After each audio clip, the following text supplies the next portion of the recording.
nuestro potencial, sanando nuestro potencial.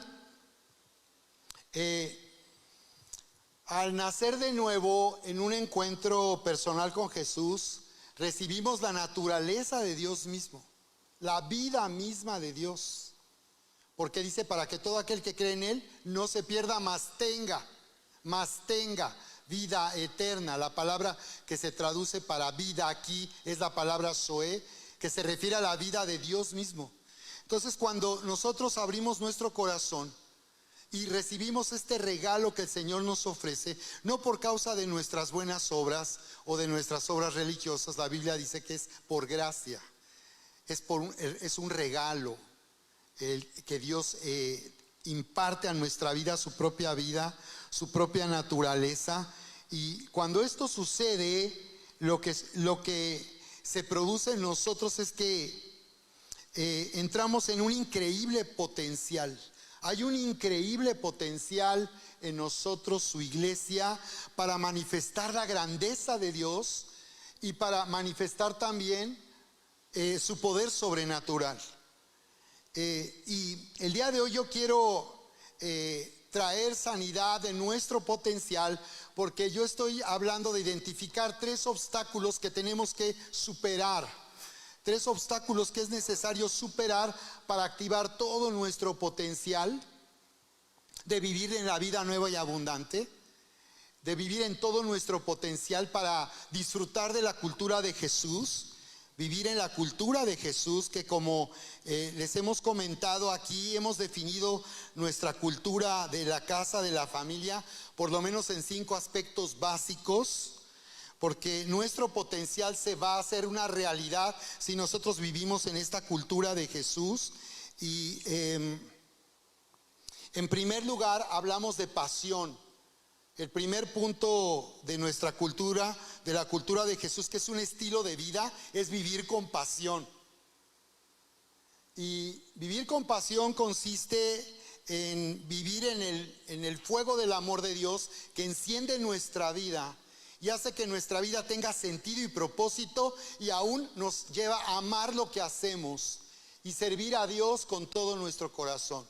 Entonces, número 1 es pasión. Número 2, gracia en nuestro código de cultura, que consiste en disfrutar de las riquezas de todo lo que nos ha sido dado por medio de Cristo Jesús a través de su sacrificio, su muerte y su resurrección.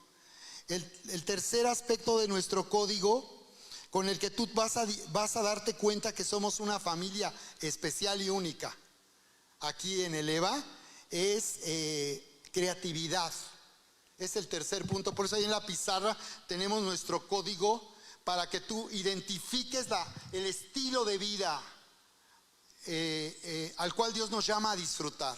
Y en creatividad nos referimos a vivir inspirados y capacitados por su poder sobrenatural.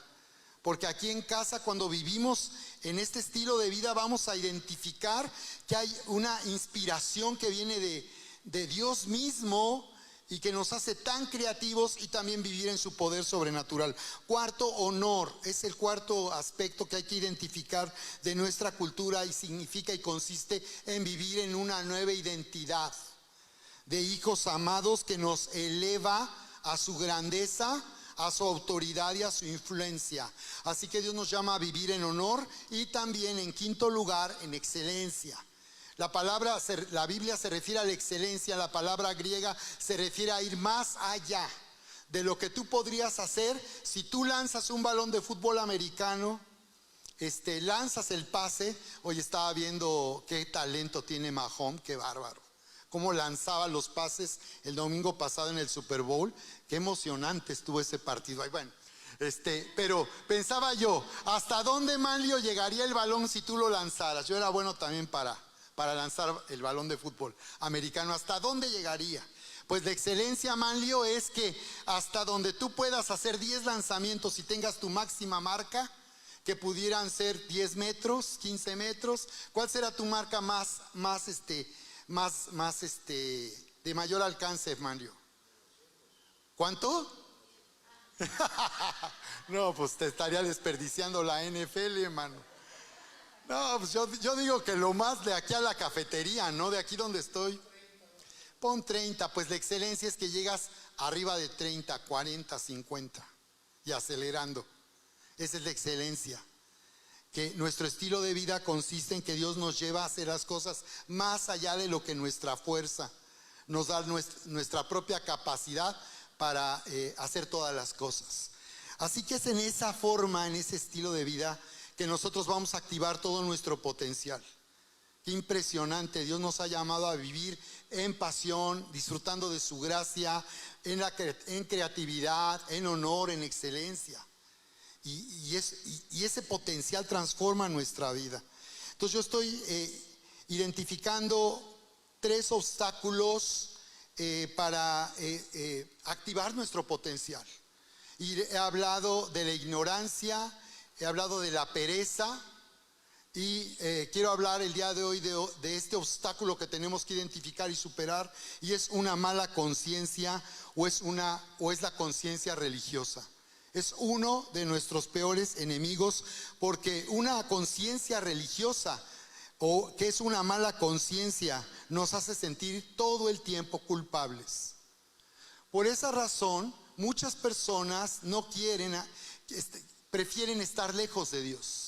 Y levantan una barrera con Dios, porque todo lo que les parezca religioso finalmente solo hace que las personas se sientan culpables y por tanto indignos del amor de Dios. Eso es lo que produce una mala conciencia o una conciencia religiosa, que consiste en poner confianza en nosotros mismos. Yo soy bueno, soy buena persona, yo no miento, no robo, no he matado a nadie, no le he hecho mal a nadie. Es lo que muchos creen, pero en realidad están sufriendo por causa de una conciencia religiosa, de una mala conciencia que nos bloquea. Porque una vez que nuestra conciencia sea sanada a través de la gracia, será sanada nuestra identidad. Y una vez que nuestra mala conciencia es sanada y dejamos de, por tanto, juzgarnos aún a nosotros mismos, y dejamos de tener rechazo por nosotros mismos, por causa de la verdad de Dios, se activará nuestra fe. Así es como vamos a sanar nuestro potencial, sanando de una mala conciencia, que es una mala enseñanza.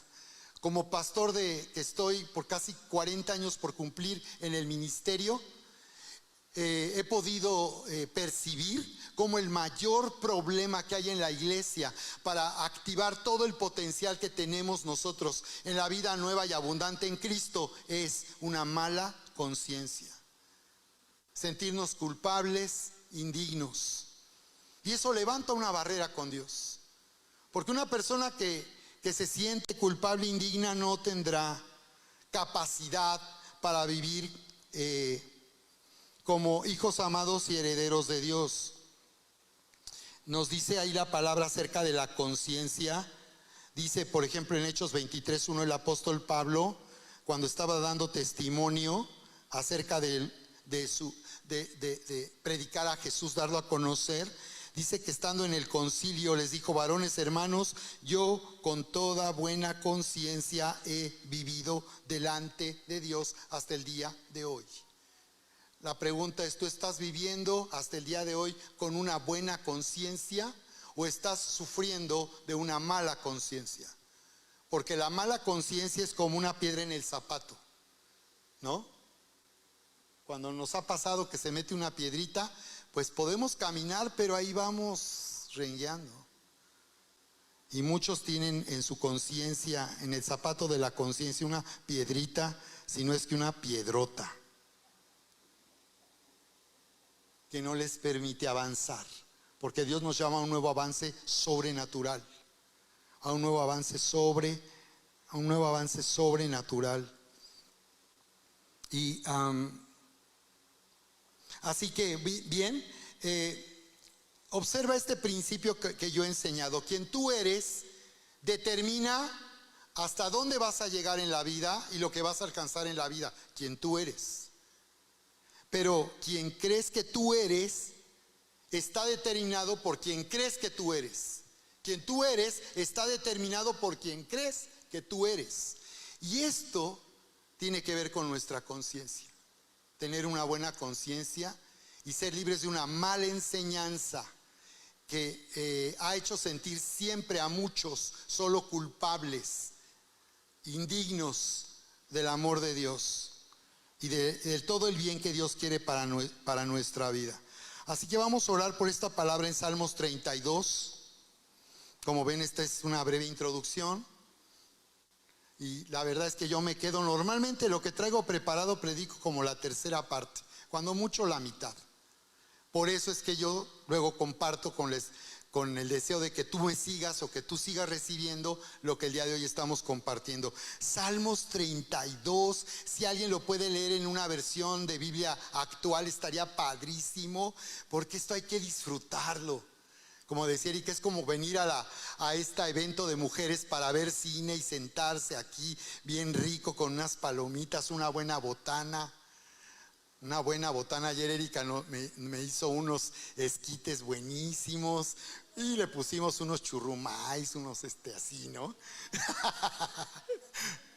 De todos modos sí tuve que cenar, no crean que con eso ya. Ok, Salmos 32 dice: bienaventurado aquel que tiene un auto nuevo. Sí, claro. Bienaventurado aquel que, ¿no? Ah, sí, Salmos 32:1. Bienaventurado aquel que tiene casa. Bienaventurado aquel que se va de vacaciones, que se va de viaje. Wow. Bienaventurado aquel que este mes recibió el doble de ingresos por sus honorarios o su comisión o su trabajo o su negocio. Pero hay algo todavía más impresionante que eso. Y bienaventurado aquel cuya transgresión ha sido perdonada y cubierto su pecado. Bienaventurado el hombre a quien el Señor no culpa de iniquidad y en cuyo espíritu no hay engaño. Además sabemos que si amamos a Dios, Él hace que todo lo que nos suceda sea para nuestro bien. No, ya leí otra cosa en Romanos 8:30. Vamos a orar, levanten sus manos conmigo. Bendito Padre Dios Todopoderoso, Señor, te pedimos que el día de hoy nos bendigas al recibir tu poderosa palabra. Sabemos que a través de tu palabra tú hablas a cada uno de una manera personal, única. Tú hablas a nuestro corazón, a nuestra vida. Muchas gracias, Señor. Muchas gracias por tu poderosa palabra, porque cuando tú nos hablas, Señor, tú renuevas nuestra mente, sanas nuestro corazón, y el día de hoy tú vienes sanando todo nuestro potencial, sanando nuestra mala conciencia, sanando a tu iglesia de toda conciencia religiosa. Así que levanta tu mano y di: en el nombre de Jesús recibo tu poderosa palabra, creyendo que yo soy, que en tu palabra dice que soy, que tengo lo que tu palabra dice que tengo y que puedo hacer lo que tu palabra dice que puedo hacer. En Cristo Jesús está hecho. Dale fuerte el aplauso al Señor en alabanza y adoración. Entonces yo he hablado de tres enemigos: la ignorancia. Dice Oseas 4:6: mi pueblo fue destruido porque no me conoce. Perece por no seguir mis instrucciones. Di conmigo: sufres porque quieres. Número 2, pereza. Esto ya lo hablé, chequen la última conferencia, Transformados por la voluntad de Dios, chequenla. Esto ya lo hablé, lo estoy solamente mencionando. Pereza, Proverbios 19:24. Proverbios 19:24 dice: el perezoso mete su mano en el plato y ni aun a su boca la llevará. Este es el problema de la iglesia. Por ignorancia, por no conocer lo suficiente al Señor, no estamos viviendo en todo nuestro potencial. También la pereza, personas que creen que ya por todo el tiempo que tienen en la vida cristiana, hasta ahí, ya no están dispuestas a esforzarse para seguir creciendo. Por pereza, por no estar dispuestos a hacer más esforzándose en la gracia para incrementar nuestra capacidad para recibir de Dios. Muchos se quedan a mitad de camino por perezosos, porque son perezosos. No están dispuestos a invertir tiempo en la presencia de Dios, tiempo en su palabra, tiempo en ser discipulados. La pereza es un obstáculo que hay que superar. Por eso dice: el flojo, aunque tenga un plato delante, ni siquiera meterá la mano ahí para llevarlo a su boca. Así es el flojo. Y así muchos están viviendo la vida espiritual. Por eso no están tomando más de lo que podrían tomar de parte de Dios. Y el tercero, les decía, la mala conciencia. Entonces, mira, vamos a Génesis 3, 1.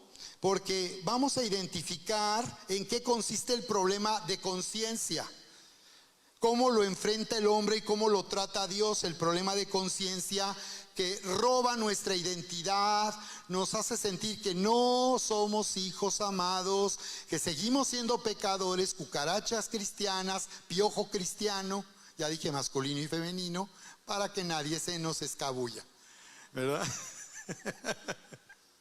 Y que nos está, por tanto, bloqueando nuestra fe. Entonces vamos a verlo eso, porque es muy importante esto, porque es necesario identificar y resolver nuestros problemas de conciencia para vivir en todo nuestro potencial. Porque al resolver nuestros problemas de conciencia vamos a vivir en bienestar emocional.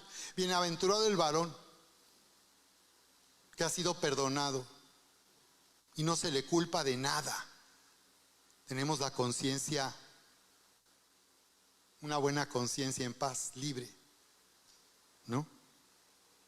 Y desde luego quiero hablar de nuestras relaciones personales, porque los problemas de conciencia es lo que más lastima el potencial que tenemos en nuestras relaciones personales.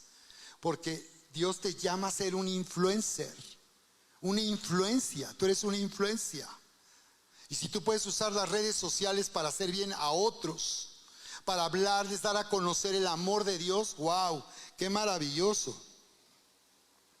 Qué maravilloso es esto. Entonces vamos a identificar en qué consiste el problema de conciencia. Fíjate ahí en Génesis capítulo 3, verso 1, dice: pero la serpiente era astuta más que todos los animales del campo. ¿Recuerdan?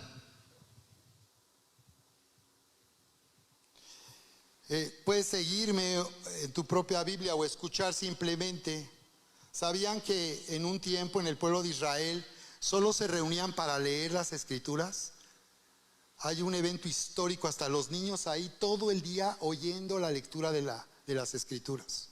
Impresionante. Yo estaba ahora predicando y leyendo menos, pero al saber esto me di cuenta que sí es importante leer. Quizás para muchos de ustedes es el único día que leen la Biblia a través de lo que enseño o predico. Entonces mira, fíjate qué interesante. En el principio, en el comienzo, Dios creó al hombre con un increíble potencial. ¿Recuerdan? Dijo en Génesis 1:26: hagamos al hombre a nuestra imagen. Cuando Dios quiso hacer al hombre, se habló a sí mismo. Está tremendo eso. Cuando le quiso hacer peces, le habló al mar. Cuando quiso que floreciera la hierba y frutos para dar, árboles para dar fruto, le habló a la tierra. Pero cuando quiso hacer al hombre, se habló a sí mismo. Y dijo: hagamos. Qué gran idea. Yo les doy ahí, déjame ir. Génesis 3. Dice: pero la serpiente era astuta más que todos los animales del campo que el Señor había hecho, la cual le dijo a la mujer: con que Dios les ha dicho, no coman de todo árbol del huerto. Y la mujer respondió, ¿recuerdan? A la serpiente: del fruto de los árboles del huerto podemos comer, pero del fruto del árbol que está en medio del huerto, o sea que había un árbol en medio del huerto. Dijo Dios: no coman de él ni le toquen para que no mueran. Entonces la serpiente dijo a la mujer: no morirán, sino que sabe Dios que el día que coman de él serán abiertos sus ojos y serán como Dios, sabiendo el bien y el mal. Dios había creado al hombre con un increíble potencial, ni más ni menos que sería a la imagen y semejanza. Ahora se trataba de hacer realidad esto, que en verdad el hombre fuera una representación, representar, volver a presentar, representar. O sea que cuando la creación veía a Adán venir, creía ver a Dios. Y entonces le decía el oso: oye, ¿qué ves ahí? Al león: oye, ¿qué es? ¿Un pájaro? ¿Es un avión? Así era. No, es Superman, así decía la caricatura, ¿no? Y entonces la creación veía y decía: ¿qué es eso que viene ahí? ¿Es Dios? Me parece que es Dios. No, es Dios, ¿no? Y el tecolote sabiamente: no, no es Dios, es Adán. ¿Adán? Parece Dios, ¿no? Y era Adán. Imagínate, increíble potencial. Y así como Dios dijo: sea la luz, dijo: sea la luz, fue la luz. Adán le puso el nombre a todos los animales. O sea, como había una autoridad, y él le puso perro al perro y gato al gato. Y así se llama hasta hoy. En inglés dog, iba a decir en francés, alemán, pero ahí se los dejo a ustedes, que me ayuden, que complementen, ¿verdad? Entonces, wow, impresionante. La serpiente, el engaño de la serpiente consistió en que, pues, les dio gato por liebre. Les decía que si comían de ese fruto, con el que ellos iban a poner la voz de esa serpiente por encima de la de Dios, no morirían, y que se convertirían en lo que ya eran. Imagínate qué mal negocio, ¿no? Ir a comprar algo que ya tengo. El problema es que aquí no había devoluciones. Y entonces ellos fueron engañados. Por eso fueron engañados, porque en realidad ya eran lo que la serpiente dijo que serían si tomaban de ese fruto. Fue un engaño. Esa serpiente era Satanás y el diablo mismo, tomando esa forma para engañar a la mujer. La única manera posible de entrar al huerto era a través de una serpiente que podía ser visible. Y entonces dice aquí la palabra: ¿qué fue lo que pasó después de esto? ¿Cuál fue la consecuencia? Y vio la mujer que el árbol era bueno para comer, y que era agradable a los ojos, y árbol codiciable para alcanzar sabiduría, y tomó de su fruto y comió, y dio también a su marido, el cual comió así como ella. Así que aquí no dice que era una manzana, como nos ha hecho creer la tradición religiosa,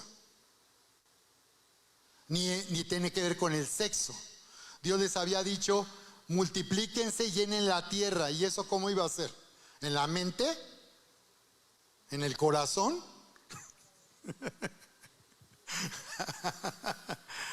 Claro que no era una manzana, ni tiene que ver con el sexo. Al contrario. Entonces dice: fueron abiertos los ojos de ambos y conocieron que estaban desnudos. Así que ahora conocieron que estaban desnudos. Así que estaban en una condición diferente. Entonces cosieron hojas de higuera y se hicieron delantales. Y aquí tú puedes ver cómo ellos quisieron cubrirse de esa desnudez, de estar expuestos delante de Dios, por causa de que sus ojos se habían abierto al pecado y a la maldad que no estaba en el huerto. Ellos le abrieron la puerta cuando ellos pusieron la voz de la serpiente y le dieron más influencia y autoridad que la voz misma de Dios. Y quedaron separados de Dios. Se corrompieron y arruinaron el plan que Dios tenía. ¿De acuerdo? Esas hojas representan lo que podemos hacer nosotros para tratar de cubrir la desnudez de una mala conciencia. Habla de lo que hacemos. ¿Cuántas personas en las relaciones hacen algo que puede parecer bueno para tratar de resolver una situación en las relaciones? Son hojas de higuera, ¿no? Como cuando viene el día del amor y la amistad del esposo con un ramo de rosas, y la esposa, este es un chiste, un cuento, y le dice: ¿y ahora qué hiciste? Casi infeliz. No, pues qué raro que me traiga un ramo de rosas. Este hizo algo.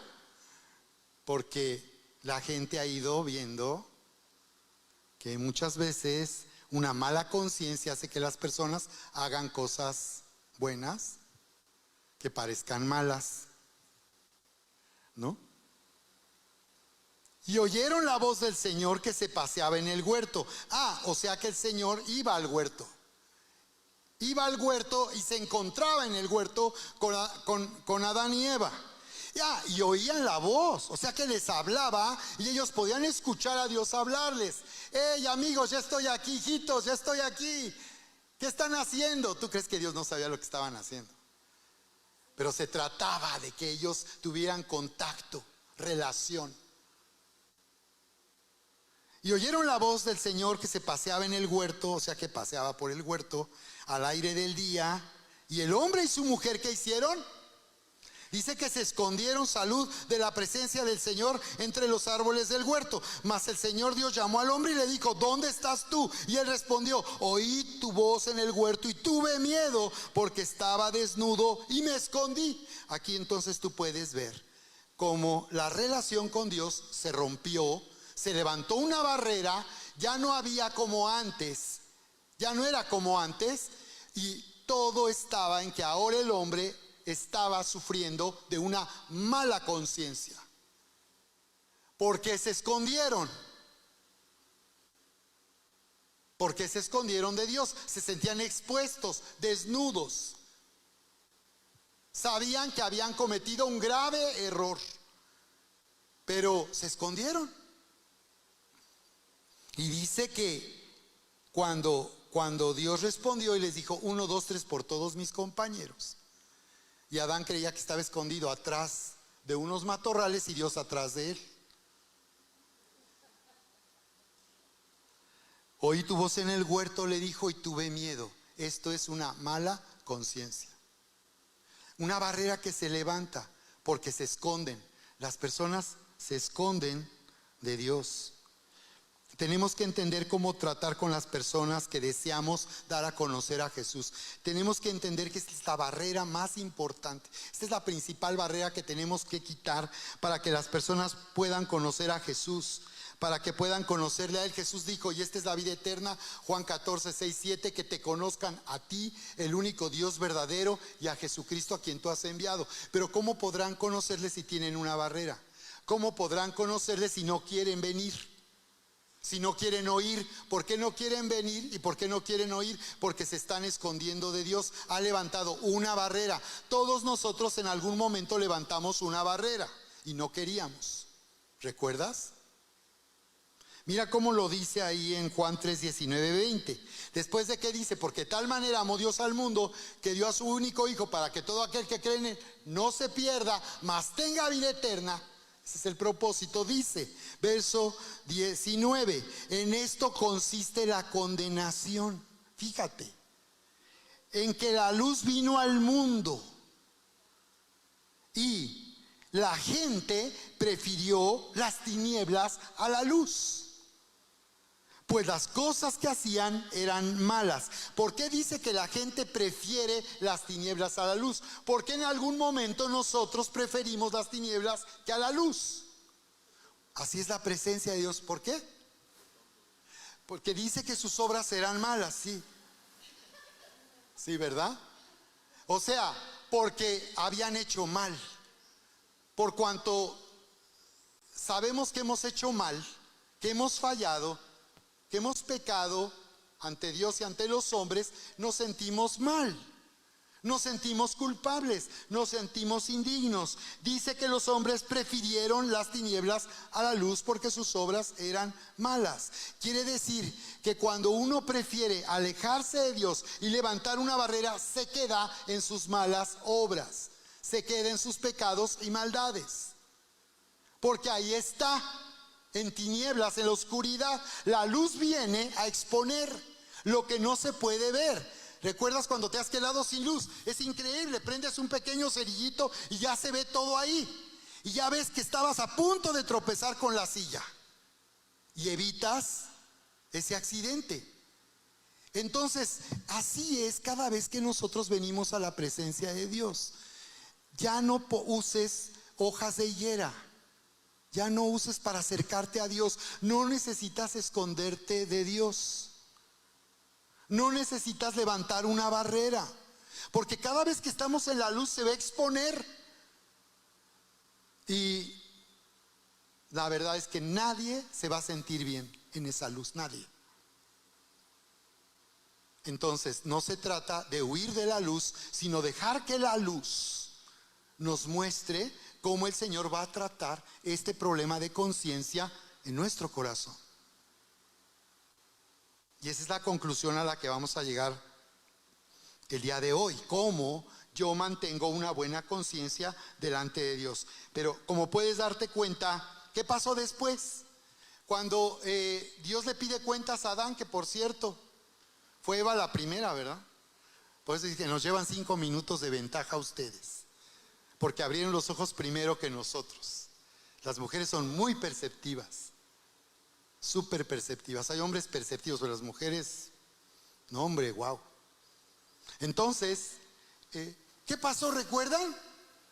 Cuando viene Dios y le dice a Adán, le da la oportunidad. ¿Y quién te enseñó que estabas encuerado? ¿Quién te enseñó? ¿De dónde? Si tú no estabas encuerado, es decir, él estaba desnudo, pero no se sentía desnudo, no había maldad, pero ahora se sentía. Y Dios le dijo, ¿quién te enseñó? Y luego hace la segunda pregunta, ¿comiste del árbol que te dije que no comieras? Nada más faltaba que dijera Dios, ¿sí o no? O sea, era muy sencillo. Pero Adán, ¿qué dijo? La mujer que me diste. Ahí tienes un problema de conciencia. Las personas que todo el tiempo están culpando a otros en las relaciones, que son demandantes, exigentes, que otros son los que tienen que cambiar para complacerles, están en realidad con problemas de conciencia. Entonces, fíjate que la palabra culpable se refiere a sentir una responsabilidad de algo que se hizo mal. Eso significa ser culpable. Entonces, culpar a otros es un problema de conciencia.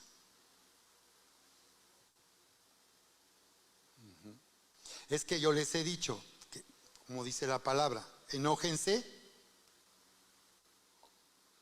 pero no pequen. Entonces, ¿qué Dios nos dice en las relaciones? Bueno, yo entiendo que claro que si alguien hizo algo que te desagrada, algo que pasó el límite, algo que fue una falta de respeto, entiendo que eso te cause molestia, que te enojes. Y Dios no dice que porque nosotros hemos nacido de nuevo y estamos ahora en Cristo, no tenemos por qué enojarnos. Entonces no le digas a nadie no te enojes, más bien permítele que se enoje a alguien. Pero dice, enojaos, pero no peguéis. Digo, no pequéis, ¿no? Enójense, dice, pero no pequen. Porque dice, no se ponga el sol sobre vuestro enojo. O sea, todo el día sigas enojado hasta llegar la noche y tú sigues enojado. Y ni deis, dice, lugar al diablo. Le abres la puerta a esta serpiente. Entonces nos dice, ¿verdad? Claramente que el enojo puede llegar a ser pecado cuando una persona sigue enojada. Entonces, ¿qué dice más adelante en Efesios capítulo 4, 26, 27? Dice, quítense de ustedes, dice, todo enojo, toda ira, toda gritería, toda maledicencia, toda malicia. Quítense de ustedes los gritos. La maledicencia, dice. Hablar mal, maldecir. Digo, yo también era muy grosero antes de llegar a Cristo, decía majaderías. Digo, hay unos que qué bárbaro, hasta te hacían reír. ¿Recuerdas? ¿No tuviste al amigo que diciendo groserías te hacía hasta reír? ¿Cómo las decían? Pero yo creo que eso que puede parecer superficial habla de una condición interior. Entonces dice, quítense de vosotros. Dice, antes bien dice, perdónense unos a otros como Dios los perdonó en Cristo. No perdonar es un problema de conciencia. Cuando nosotros nos rehusamos a perdonar, el problema ya no es lo que me hicieron por lo cual estoy ofendido. El problema es que ahora yo ya pequé contra Dios y con el otro porque no he perdonado. Y muchos creen que hablando de lo que les hicieron y quejándose de lo que les hicieron será suficiente para que su conciencia sane. La conciencia no sana de esa manera. Culpar a otro, señalar a otro por lo que tú sientes nunca va a traer alivio ni paz. El Señor lo dijo, la única manera que tu conciencia sane y tenga alivio y paz es que tú perdones. Dice, si tu hermano hizo algo contra ti, no vayas a contárselo a todos los que conoces. Ve y cuéntaselo al primero que te encuentres o más confianza le tengas. Dice que si alguien te hizo algo, incluso aquí en la iglesia, los pastores, dice, ve y repréndele estando tú y él solos. Y si se arrepiente, has ganado a tu hermano. Entonces dice claramente que Dios nunca trae ruptura. Nunca las ofensas personales, las heridas emocionales en la Biblia dan una razón para ruptura. Nunca. Más bien dice el Señor, la manera de resolver estos problemas de conciencia es perdonando la ofensa, liberando a la persona de la ofensa que hizo en contra de ti. Si tú realmente le perdonas, el daño que tú sentiste, que sufriste emocionalmente, o la ofensa que eso fue para ti, dejará de lastimarte. Cuando nosotros en verdad perdonamos, hacemos que retroceda el tiempo, como si eso nunca hubiera sucedido. ¿Cuántas personas anhelan que ese dolor causado por alguien que les ofendió o les lastimó emocionalmente nunca hubiera sucedido? Eso sucede cuando tú perdonas.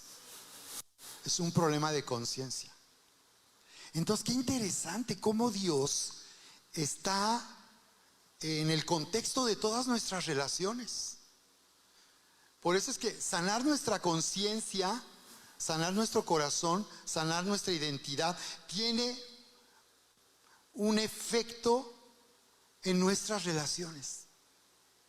El Señor, a través del acto de perdonar, nos preparó para tratar con las personas. Nos capacita en todas nuestras relaciones personales, para que nosotros podamos ser influyentes, para que podamos ser sobresalientes. Vamos en conclusión a Juan capítulo 4.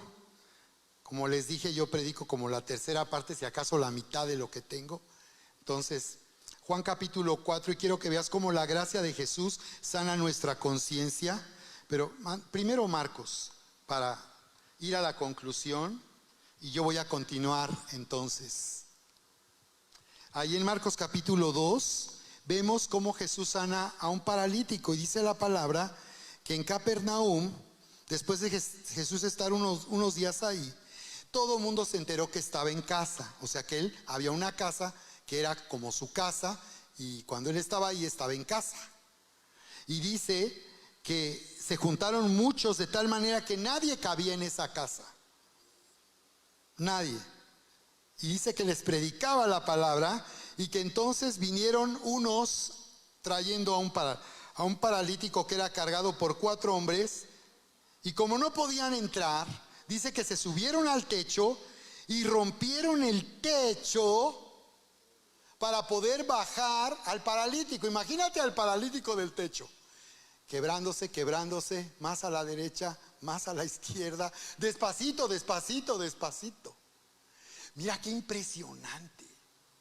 Y dice que Jesús detuvo todo ahí en ese momento para sanar la conciencia de este hombre y de todos los que estaban ahí. De todos los que estaban ahí. No solo este hombre, todos necesitaban ser sanados en su conciencia. La palabra dice en el libro de Romanos: no hay justo ni aun uno. Aquellos que pueden señalar a otros porque creen que están bien, en realidad está peor la cosa.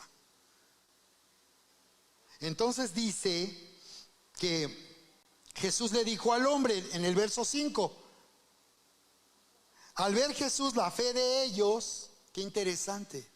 O sea que la fe no es algo que yo pienso, que estoy pensando, que creo, sino es algo que es manifestado y que se puede observar en la forma de vivir. En lo que tú haces se ve si eres una persona de fe o no. O si eres de fe de domingos, o eres una fe en medio de las batallas de la vida y de la grave situación que estás enfrentando. Ahí se ve la fe. O es una fe de domingo. Entonces dice: y al ver la fe de ellos, ¿qué pasó? En el verso 5, le dijo al paralítico: hijo, tus pecados te son perdonados. Hijo, tus pecados te son perdonados. Pero, pues, ¿cómo? Es que no venimos a confesarnos, venimos a que el Señor sane a nuestro amigo. Todo mundo ahí seguramente dijo: ¿por qué Jesús, en vez de dar la orden de sanidad y dar la orden para que el milagro suceda, en vez de eso, le dice: hijo, tus pecados te son perdonados? Y ese hombre, al escuchar, se entendió que el verdadero problema no era si podía ser sanado de las piernas, sino si su conciencia podría levantarse de nuevo y hacerle caminar. ¿Escucharon lo que dije? Si su conciencia podía ser sanada para levantarse de nuevo y volver a caminar. Y entonces dice que cavilaban ahí los líderes religiosos, cavilaban. Pensaban dentro de sí mismos: ah, mira qué interesante. O sea que hay un monólogo dentro de nosotros. Y ahí está nuestra conciencia diciendo: eres un hipócrita, es que no haces lo que Dios dice, te equivocaste otra vez, es que nadie sabe quién tú eres, traes mucha cola que te pisen.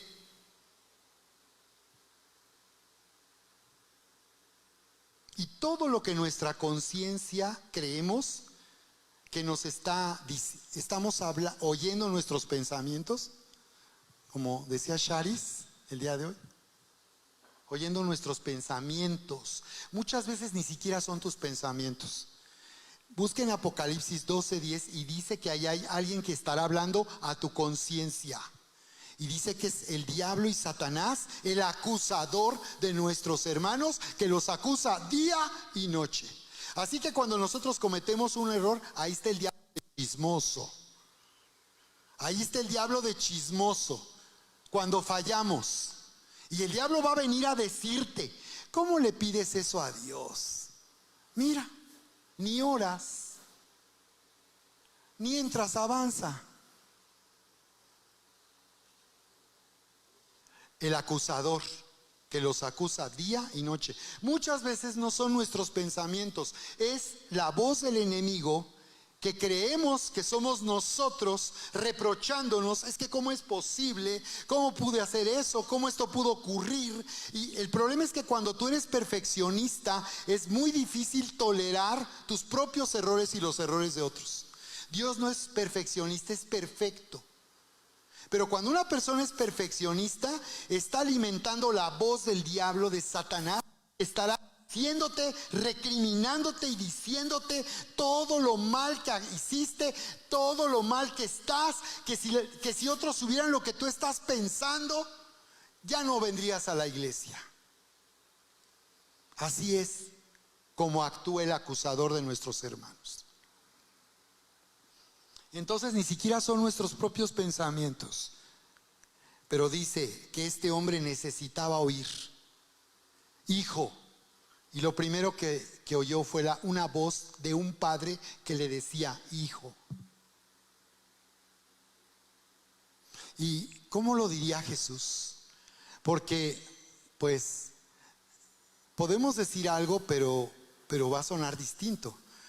No es lo mismo decirle a tu esposa: amor, ¿qué tal? ¿Cómo amaneciste? Y luego venir y decirle: ¿cómo? ¿Amaneciste?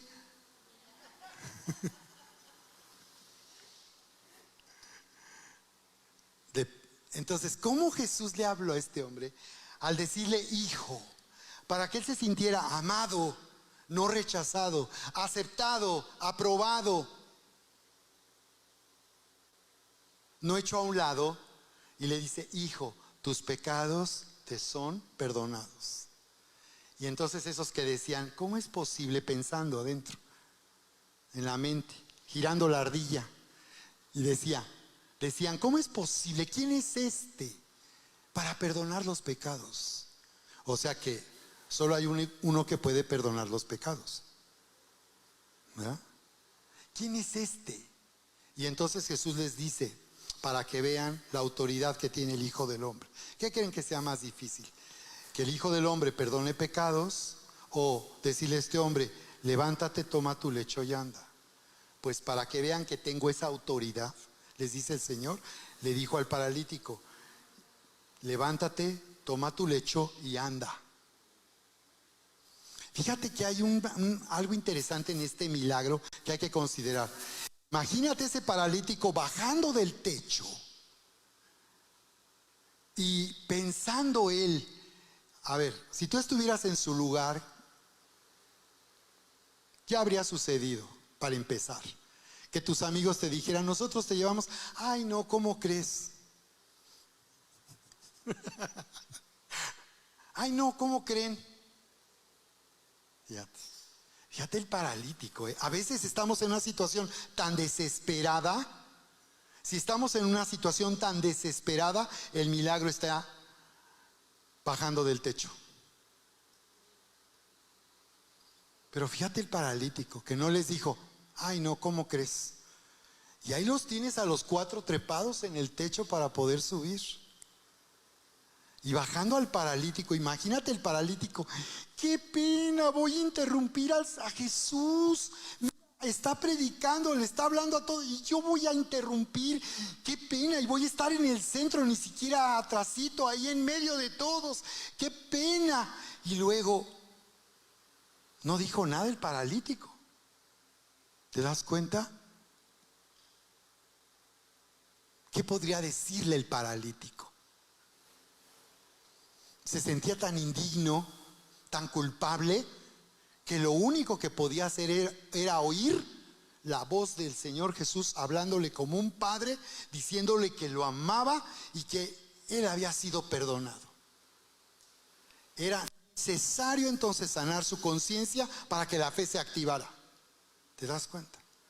Entonces aquí muchos quizás por eso no oran y dicen: no sé si Dios quiera, es que Dios debe estar muy ocupado, pero Dios me va a oír a mí.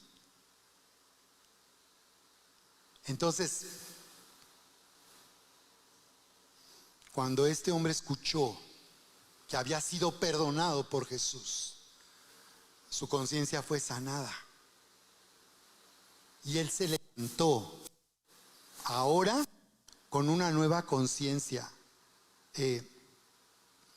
donde ahora él entendía quién era realmente y necesitaba oír esa voz que le dijera: hijo. Entonces él se levanta ahora con todo el derecho legal de un hijo amado y un heredero para tomar el milagro que Dios tenía para su vida. Conclusión ahí en Primera de Juan, capítulo 1, versos 8 al 10. ¿Cuántos están listos para entrar en una sanidad de su conciencia y de su corazón? Activar tu fe y entrar en todo tu potencial. Estaba buscando aquí una escritura que había yo aquí reservado, donde dice que nos acerquemos a Dios confiadamente. Acerquémonos, dice. En Hebreos 4:16 dice: acerquémonos pues confiadamente. Una vez que nuestra conciencia es sanada, podemos acercarnos con confianza, confiadamente. Ya no hay más barreras una vez que nuestra conciencia ha sido sanada. Dice: acerquémonos pues confiadamente al trono de la gracia, no al estrado del juicio, sino al trono de la gracia, al lugar donde se da la orden para que venga todo el bien y la bendición de parte de Dios. Entonces, lo que las personas necesitan oír, ¿ves, Laurita? Para el milagro es desbloquear su conciencia. Por eso cuando yo voy a compartirle a alguien, le hablo de esta manera, porque sé que si esa persona deja de decirse y deja de oír la voz de esa serpiente que le dice que es indigno, que es culpable, que su vida está sucia, que tiene mucha cola que le pise, que él no va a poder capaz de recibir nada de parte de Dios, lo que necesitamos es sanar su conciencia, afirmarlos en quien nosotros en realidad somos para Dios, por causa del sacrificio, la muerte y la resurrección de Cristo Jesús. Acerquémonos pues confiadamente al trono de la gracia para alcanzar misericordia y hallar gracia para el oportuno, para la ayuda oportuna. En el momento en que lo necesitaba, ahí estaba. Fíjate que esta semana oramos por una situación aquí, una emergencia con Erika, y declaramos: el día de hoy, Señor, el día de hoy. Sentí la fe para declarar que ese era el día. Y ese día hubo la respuesta.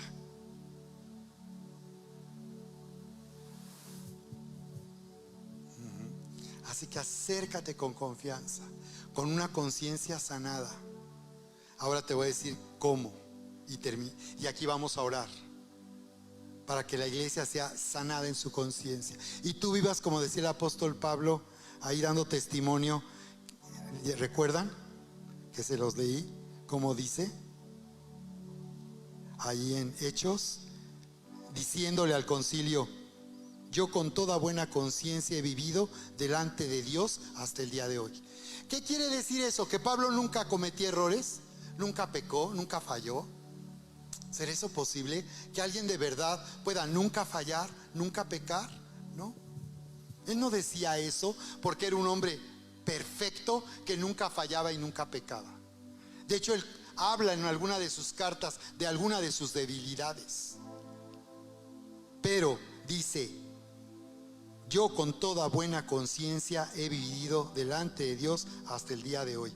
Prepárate, porque esta es la manera en que tú vas a vivir hasta el día de hoy, con toda buena conciencia delante de Dios, hasta el día de hoy. Y aquí está, primera de Juan, les dije, capítulo 1, versos 8 al 10. Así que no hablamos de perfeccionismo, hablamos de que en Cristo somos perfectos y que en Cristo nuestra condición es diferente. Como dice 2 de Corintios 5:15, para el que está en Cristo es una nueva creación. Las cosas viejas pasaron, he aquí todo es nuevo. Y entonces dice Juan 1, 8 al 10, dice: si decimos que no tenemos pecado, ¿qué pasa? Si alguien se atreve a decir que no tiene pecado, todos menos tú, todos, tu papá, tu mamá, tu esposo, tu esposa, tus hijos, menos tú. Dice ahí: si decimos que no tenemos pecado, nos engañamos a nosotros mismos y la verdad no está en nosotros. En la época de mi papá decía a la gente: no te hagas guaje. Si decimos que no tenemos pecado, nos engañamos. Verso 10: si decimos que no hemos pecado, le hacemos el mentiroso. Esto es lógica matemática. ¿Qué nos está diciendo? Si uno es verso 8 al verso 10, si decimos que no tenemos pecado, no tenemos pecado, uno, nos engañamos y lo hacemos el mentiroso. Pues sí. O sea que Dios nos está diciendo que hemos fallado. Cuando venimos a esa luz, lo que va a pasar es que Dios te va a decir en ese momento en que has fallado. Cuando Pablo iba camino a Damasco a perseguir a la iglesia, vino una luz y esa luz le habló, ¿recuerdan? Y le dijo: Saulo, Saulo, ¿por qué me persigues? Esa luz expone. Y en el momento en que Jesús no le dijo: eres un asesino, eres un hombre cruel, despiadado, no le dijo así. Le dijo: Saulo, Saulo, ¿por qué me persigues? Y en ese momento, cuando escuchó esa voz que le decía de esa manera, Saulo entendió que había cometido un grave error. Y se dio cuenta que estaba anotando touchdown, pero en la portería contraria. Imagínate los jefes recibiendo el balón y corriendo hacia su propia portería. Cuando le dijo: Saulo, Saulo, ¿por qué me persigues? Él entendió: o sea que estoy en contra de Dios, estoy en contra del Mesías de Israel, estoy en contra de los que han creído en Jesús, estoy completamente equivocado. Cada vez que entremos en esa luz, así va a ser. No te vas a poder esconder. Dios sabe todo de ti, pero Él quiere que exponerlo para que tú seas libre y tengas una buena conciencia, y una conciencia que te permita vivir cada día, activando tu fe, viviendo en todo tu potencial. Y como dice el verso 9, y luego decía si decimos que no tenemos pecado, entonces la palabra no está en nosotros, la verdad no está en nosotros. Entonces la palabra, que es la verdad, no está en nosotros. O sea que la realidad, porque la palabra verdad en el griego es realidad, o sea que la realidad para Dios es que ya no somos pecadores. La realidad para Dios es que somos perfectos en Cristo, santos, y por tanto tenemos una posición de autoridad. Pero ¿qué dice el verso 9? Si confesamos nuestros pecados, ¿a quién? Pues a Dios. Estamos hablando de Dios. Si confesamos aquí nuestros pecados, si confesamos nuestros pecados, Él, ¿quién Él? ¿El pastor? ¿Quién? Si confesamos nuestros pecados. Digo, es diferente cuando uno comete un error y va y pide perdón. Estás confesando porque tú ofendiste a alguien, estás pidiendo perdón. Pero aquí dice: si confesamos nuestros pecados, Él es fiel y justo para perdonar nuestros pecados y limpiarnos de toda maldad. Cada vez que entres esa luz, te vas a sentir culpable e indigno, para que tú vengas y abras tu corazón al Señor y le digas todo de ti, y sepas que en el momento que tú confiesas, en el momento que tú reconoces en qué has estado mal y en qué has fallado, en ese instante tú eres perdonado y se acabó. No hay nada más que hacer ni que decir. Y la pregunta es: ¿por qué? Muchos dicen: ay, qué fácil, ¿no? ¿Por qué es tan fácil? Como algunos creen que se está denegando a Dios. ¿Por qué puede ser tan fácil que porque yo confiese, Él me perdone? Porque en la cruz del Calvario Cristo ya murió para llevar sobre sí mismo el juicio de nuestros pecados y maldades.